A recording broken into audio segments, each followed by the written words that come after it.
Baghdad کے ایک درویش عالم تھے، تو وہ جب بھی نماز پڑھاتے نا تو کسی تاجر کی 2 بیویوں کے بارے میں دعا مانگتے.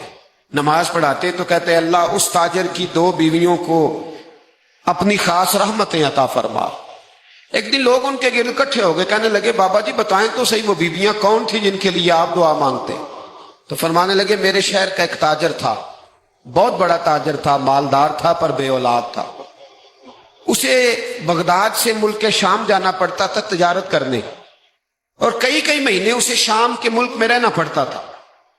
اس نے اس طرح کیا کہ وہاں بھی ایک شادی کر لی. اب وہ وہاں کچھ زیادہ وقت گزارنے لگا، مالدار آدمی تھا، بیوی کو مکان بھی لے کے دے دیا. اب وہ دیر سے آتا واپس، اور جب آتا بھی تو اس کے وہ والے انداز نہ ہوتے جو پہلے ہوا کرتے تھے. اب بیوی سے بڑا جاسوس بھی کوئی نہیں ہوتا، اس کو تو پہلے ہی پتہ چل جاتا ہے کہ ماجرا کیا ہے، اسے بڑی خبر ہوتی ہے. وہ کہنے لگی اب کہ جب آتا جاتا ہے تو اس کے حالات کچھ بدلے سے ہیں، ماحول کچھ اور ہے. اس نے ایک بوڑھا آدمی جو اس کا عزیز بھی تھا اور سمجھدار بھی تھا اس کو تیار کیا. کہنے لگی اب کہ جب ملک کے شام جائے نا تو اس کا پیچھا کرنا اور خبر کرنا کہ کہاں رہتا ہے، کہاں جاتا ہے، کیا کرتا ہے. وہ بوڑھے بزرگ جو تھے وہ خاتون کے کہنے پر کچھ اس نے کرایہ بھی دیا. وہ اس تاجر کے پیچھے گئے اور واپس آ کے خبر دی. کہنے لگے کہ یہ تو 2-3 سال بیت گئے، اس نے وہاں بھی شادی کی ہوئی ہے، تجھے بتایا ہی نہیں. ابھی بھی بڑی سمجھدار تھی، حوصلہ مند، زیرک، اس نے شور نہیں مچایا. اس نے کہا کہ میں نا اب جب آئے گا نا تو طریقے سے بات کروں گی اور پوچھوں گی کہ ایسا کیوں کیا. اور یہ بھی اس نے آ کے بتایا کہ اگر تیرے ساتھ نکاح کے بعد اسے اولاد نہیں ملی تو اولاد وہاں بھی کوئی نہیں.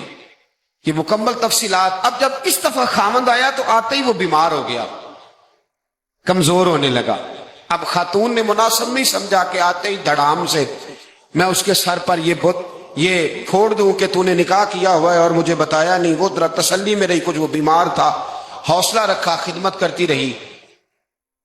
کچھ دن گزرے تو وہ تاجر انتقال کر گیا، فوت ہو گیا.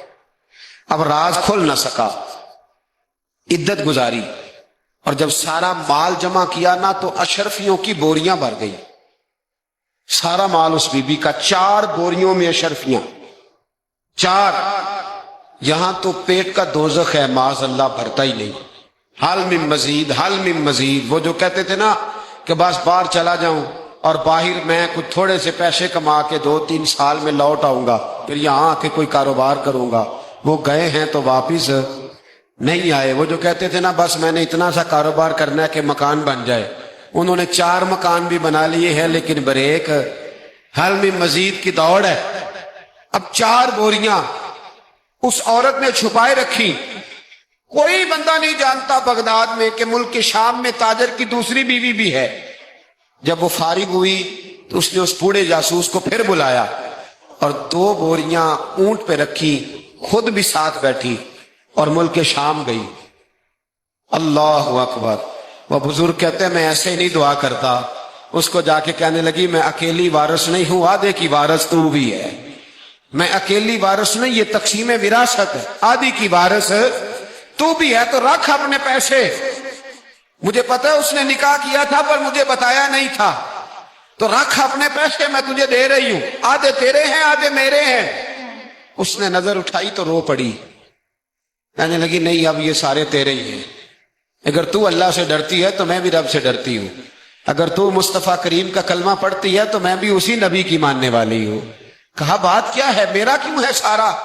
تو وہ خاتون کہنے لگی وہ 2 سال 3 سال سے میرے ساتھ نکاح تھا اور اس نے بتایا تھا مجھے کہ میری بیوی بھی ہے، اور میں غریب تھی تو میرے والدین کو بھی بتایا تھا کہ میری دوسری شادی ہے. یہ مکان اس نے مجھے لے کے دیا تھا، میرے تمام اخراجات وہ پورے کرتا تھا، نان و نفقہ کا خیال رکھتا تھا.